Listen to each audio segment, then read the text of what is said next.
ऐसे ही पिटोगे जैसे बरेली के अंदर पीटे गए हो।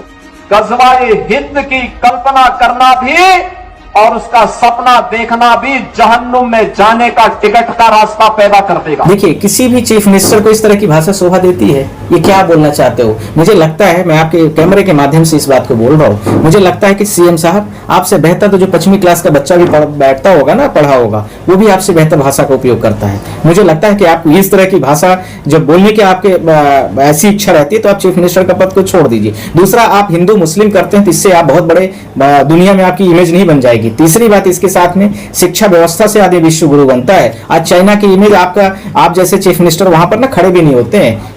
चौथी बात इसके साथ कहना चाहता हूँ, शिक्षा व्यवस्था ही दुनिया का सबसे बड़ा मतलब हमारा विश्व गुरु है, उसी के माध्यम से हम आगे बढ़ सकते हैं। आपसे भी मैं पूछना चाहता हूँ कि जब आपने वो चीफ मिनिस्टर नहीं थे तो आपका जो गोरखनाथपुर का वो है, क्या नाम है उनका आश्रम मठ, उसमें कितने पैसे थे? आज कितने 100 करोड़ रुपए आ गए, उसमें कहां से आ रहे हैं? आपकी कौन सी अर्निंग है? कहने के लिए तो आप पीएरी पहन करके बैठे हुए हैं, आप वहां पर बैठ गए हैं। कहने के लिए तो यही है कि आप जो है सन्यासी बने हुए हैं और करने के लिए आप पूरा उल्टा पुल्टा काम कर रहे हैं। क्या एक सन्यासी, किसी भी धर्म विशेष का व्यक्ति, किसी भी जाति का व्यक्ति जो सन्यासी होता है, जिसका भाव ही यही है कि वो जो है तो समाज से, जनता से किसी भी प्रकार का कोई संबंध नहीं रखता है, 5 लोगों से खाना खा के खाता है। आप में एक भी गुण हो तो बता दीजिए मुझे। आप उस तरह के चीफ मिनिस्टर से क्या उम्मीद की जा सकती है? वो बुलडोजर भी चलवा सकते हैं, किसी को अरेस्ट भी करा सकते हैं, किसी को इनकाउंटर भी कर सकते हैं, गोली भी मरवा सकते हैं, और यदि जो बहुत बड़ा बाहुबली होगा उसको अपने साथ में भी ले सकते हैं। जैसा कि राजा भैया की वाइफ भी देख रहे हो कि बच्चे कैसे पीड़ित होकर के कह रहे हैं कि हमें या तो मरवा दीजिए आप, या तो फिर आप मेरा कुछ हेल्प कर दीजिए। तो वहां इनको कुछ नहीं दिखेगा, इनको सिर्फ और सिर्फ अपने लोगों के और जो उनके समर्थन में थोड़ा बहुत खड़े होते हैं, गैर कानूनी तरीके से हिंदू मुस्लिम करना, यही सब इनके पास में इस पंचवर्षीय योजना का कार्यक्रम। और अब लग रहा है कि अब अति हो गई है। बुलडोजर भी इसी तरह से था, आप लोगों ने देखा पूरे देश में सुबह बुलडोजर खड़ा हो जाता था, यहाँ भी हुआ है। और जिस तरह से सोनम वांगचुक का भी मामला है, तो इस तरीके से मुझे लग रहा है कि अब इस क्या नहीं होता है कि सर के ऊपर से पानी झलकने लगता है।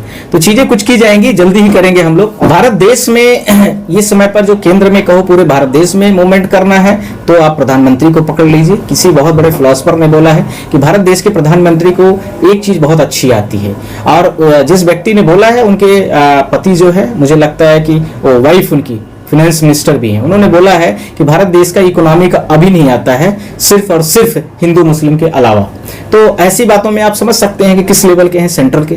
अब जब आपके केंद्र की सरकार ही इस लेवल में हो तो फिर आप राज्य से उम्मीद करना और जिले लेवल में जाकर के ये सोचना कि वहां पर इस प्रकार की घटनाएं न घटे। यहाँ तो प्रतियोगिता, कंपटीशन चल रहा है कि कौन सा व्यक्ति जो हिंसावादी है वो कौन सा ए ग्रेड में आता है, कौन A++ में आता है, कौन AA+ में आता है। अर्थात कौन सा व्यक्ति ऐसा जो 100% में स्कोर करेगा हिंसा में, कौन सा ऐसा है जो 98% करेगा, कौन सा ऐसा है जो 80% हिंसा करेगा। अर्थात इसका मतलब हिंसावादी विचार, हिंदू मुस्लिम विचार, इसका मतलब कि काउंटर ज्यादा से ज्यादा खौफ पैदा करने का विचार जनता के सामने प्रस्तुत किया जाए। भारत देश में बोलने की जो स्वतंत्रता की आजादी की बात की जाए, भारत देश में एसोसिएशन या ग्रुप के साथ में कोई कार्य किया जाए, तो भारत देश की जो वर्तमान सरकारें हैं, राज्य जो सरकारें हैं, और इसके साथ में जो अपने आप को हिंसावादी तरीके से जो भी सरकारें हैं और जो कानूनों को नहीं मानती हैं, मेरी नजर में वो एक हिंसावादी सरकारें हैं। चाहे वो नियम कानून को लेकर के हो, चाहे संविधान को लेकर के हो, चाहे यदि मैं विभिन्न प्रकार के BNS या IPC, CRPC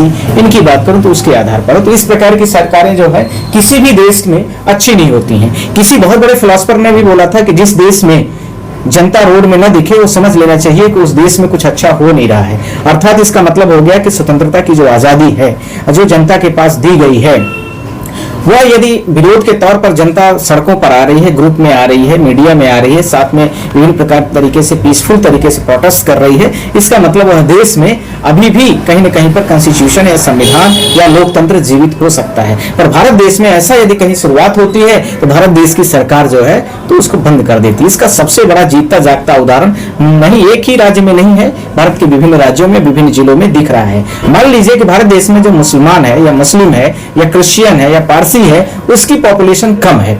ऐसे मैं मान के चल रहा हूं कि भारत देश में जो हिंदू है 80% के आसपास में है।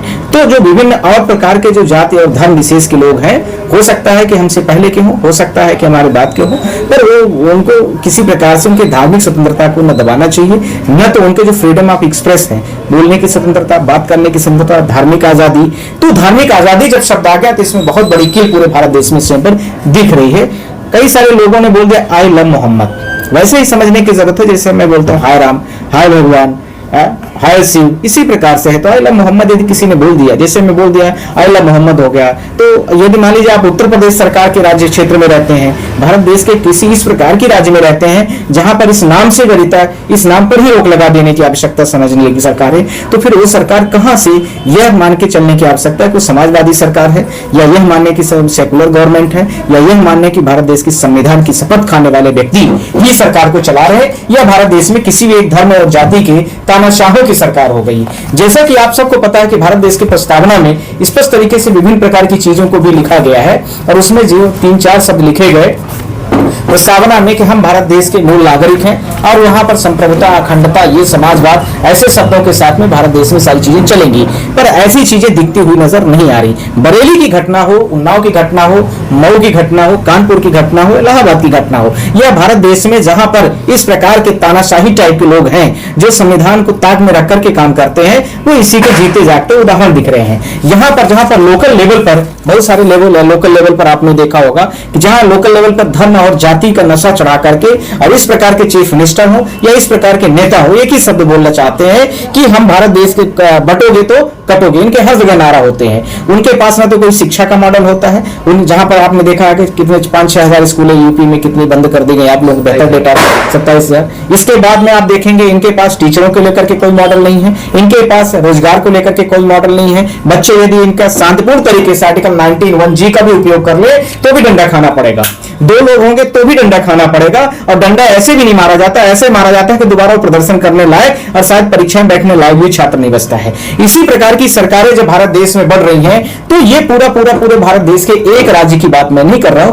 पूरे भारत देश के समस्त राज्यों में इस तरह की घटनाएं दिख रही हैं। बरेली की घटना में जिस प्रकार से 2 व्यक्तियों के पैर में गोली मारी गई और उन्होंने सिर्फ उनका एक ही गुनाह बोला गया था कि उन्होंने आई लव मोहम्मद बोला, और एक का नाम था तौरिक रजा खान, दूसरा का नाम है ताजिम। इन दोनों लोगों को मेन गुनाहगार बताया गया और इनको यह बताया गया कि धर्म के जो वहां पर सारी चीजें धार्मिक तरीके से पीसफुल तरीके से हो रही थी, इनके ऊपर यह दिखा दिया कि रिवॉल्वर छीन लिया, तो ये भाग रहे थे तो इनको इनकाउंटर करने की कोशिश की गई, रिवॉल्वर से जो डीसीपी या पुलिस था उसको मारने की कोशिश की गई। ये सारी चीजें इस प्रकार से रूमर बनाई जाती है और उसके आधार पर किसी व्यक्ति विशेष पर इतने धारा कानून आरोपित कर दिए जाते हैं कि जैसे वो मीडिया के सामने आके अपनी भीख मांगना है और जीवन में सिर्फ सांस लेना ही इस देश में रहना संभव मान ले।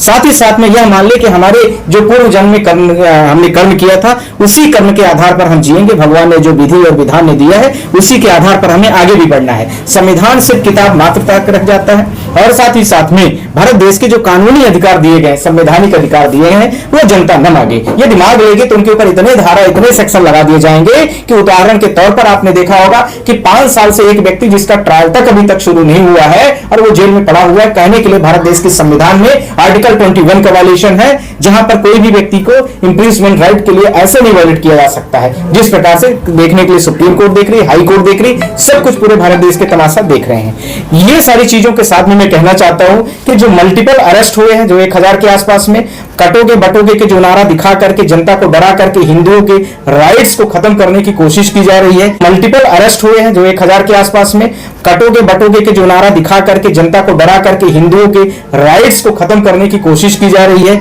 जो जनता को दिए गए अधिकार हैं, संवैधानिक अधिकार हैं, इसी तरीके से सब पूरी तरीके से विकृतियां खत्म कर रहे हैं और ऑर्गेनाइज तरीके से जो प्रोटेस्ट हो भी रहे हैं, संवैधानिक तरीके से भी हो रहे हैं, उनको भी पूर्ण तरीके से बैन करने की कोशिश की जा रही है। इस प्रकार से भारत देश में जो 5-6 जजमेंटों को मैं आपके सामने आज रेफर कर रहा हूं, जिन जजमेंट्स के आधार पर भारत देश में यदि इस प्रकार से कोई भी व्यक्ति कहीं पर करता है तो उसको कंप्लीट तरीके से वो सरकार को गैर कानूनी माना जाता है, उस सरकार को गैर संवैधानिक माना जाता है और इसके साथ में वह सरकार पर सुप्रीम कोर्ट खुद भी सुमोटो ले सकती है, खुद भी संज्ञान ले सकती है।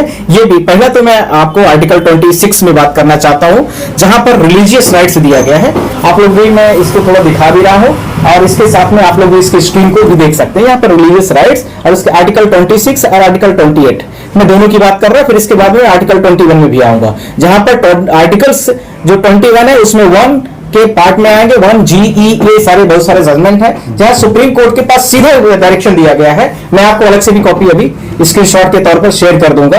इनके आधार पर कोई भी भारत देश का, चाहे स्टेट की बात है तो हाई कोर्ट से मोटो ले सकता है, और यदि भारत देश के राइट्स का वायलेशन हो रहा है तो चीफ जस्टिस ऑफ इंडिया के पास पूरा राइट्स दिया गया है कि वो इस प्रकार की घटनाओं के बारे में ये कभी भी वो सुमोटो लेकर के उसको संज्ञान में ले सकता है। पहला जजमेंट कहता है, timely deliver the justice part of the human rights. यदि आदमी, मैं माना हूं, मानव प्रजाति में पैदा हुआ हूं, तो सरकार की जवाबदेही और जिम्मेदारी है। आर्टिकल 51 से लेकर के 54 तक कंप्लीट तरीके से ये दिया गया है। सरकार की जवाबदेही है कि वो हमारे राइट्स का कहीं भी यदि वायलेशन हो रहा है तो उसकी रक्षा करे। और यहां पर तो दिखता हुआ बरेली, उन्नाव या जो मऊ, इसके साथ में कानपुर, और इसके साथ में मैं थोड़ा सा जोड़ दूं तो जम्मू कश्मीर भी से अछूता नहीं, लद्दाख की बात कर रहा हूं, ध्यान रखना है, उत्तराखंड की भी बात कर रहा हूं, इस प्रकार से देहरादून भी जो बात है। तो ये जजमेंट कह रहा है justice Hussain versus Union of India AIR 2017। AIR का मतलब ऑल इंडिया, ठीक है, ये 2017। यदि कोई भी करता है इस जजमेंट को रेफर करके आदमी तुरंत ही इनके राइट्स का जो वायलेशन हो रहा है ह्यूमन राइट्स का,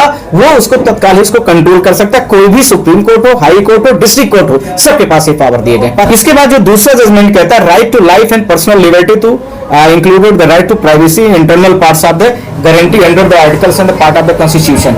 ये है JK Puttaswamy versus Union of India. इसमें स्पष्ट तरीके से बोला गया है कि कोई भी व्यक्ति का जो राइट्स दिया गया है, प्राइवेसी के जो राइट्स है, और इसके साथ में जो कॉन्स्टिट्यूशनल राइट्स दिए गए, तो कॉन्स्टिट्यूशनल राइट्स हमारे कौन से हैं? 5 वेरी इंपॉर्टेंट, 6 जो इंपॉर्टेंट दिए गए हैं। उनमें से पहला है कि फ्रीडम टू स्पीच, इसको कोई नहीं रोक सकता है, यदि रोकेगा तो जजमेंट खड़ा हुआ है। दूसरा कहा गया पीसफुली हम कोई भी प्रोटेस्ट कर सकते हैं, तो वो जजमेंट खड़ा हुआ है। तीसरा, यदि हम एसोसिएशन के साथ में, ग्रुप के साथ में, समूह के साथ में, जैसे विभिन्न प्रकार की पार्टियां हैं, कांग्रेस पार्टी अपना आंदोलन कर सकती है, कोई भी रीजनल पार्टी कर सकती है, कोई एसोसिएशन है कर सकता है, तो ये सारी चीजें कोई भी कर सकता है, इसमें कहीं कोई दिक्कत नहीं है। तीसरा, एसोसिएशन ऑफ द यूनियन के साथ में फ्रीली थ्रू आउट पूरे भारत देश में कहीं भी जा सकता है। उत्तर प्रदेश वाले तो धारा 144 लगा देते हैं कि कोई भी व्यक्ति बाहर नहीं जा सकता है, और इस सीमा रेखा के बाहर जाएगा तो उसको सीधा वहां से 144, और इसके साथ में इंटरनेट की भी सेवाएं बंद कर दी गई। जबकि इंटरनेट की सेवाएं मानवाधिकार के दायरे में आती हैं, जबकि इंटरनेट की सेवाएं भारत देश के जनता के एक जो ऐसा कह सकते हैं कि जनता के डेली उपयोग वाली, डेली नेसेसिटी की जो ऑब्जेक्ट है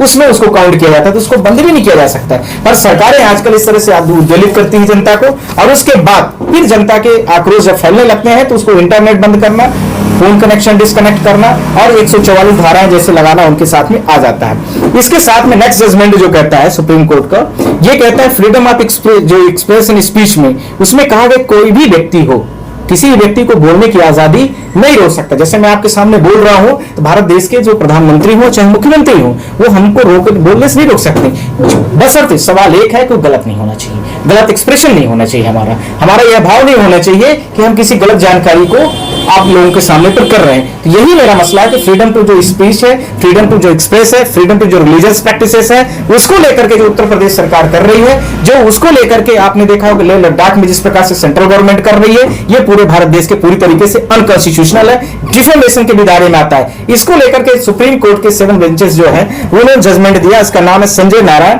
versus editors in chief of Hindustan versus honourable high court of the Allahabad 2011। ये जजमेंट के आधार पर हम सारी चीजों को, ये तो मैंने किताबों की बात की है, ऐसे 50 जजमेंट आपको लैंडमार्क जजमेंट मिल जाएंगे। इसके आधार पर सरकारें हमारी आम जनता की कुछ भी नहीं कर सकती, सिर्फ ये जबरदस्ती करती हैं, कॉन्स्टिट्यूशनल राइट को हमारे वायलेट करती हैं और हमारे कानूनी अधिकारों को कंट्रोल करने का काम करती हैं।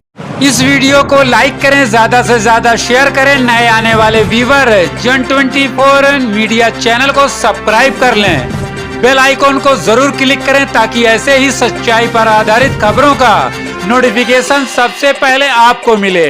सच की आवाज सच के साथ, फिर मिलेंगे अगली खबर के साथ। जय हिंद, जय भारत।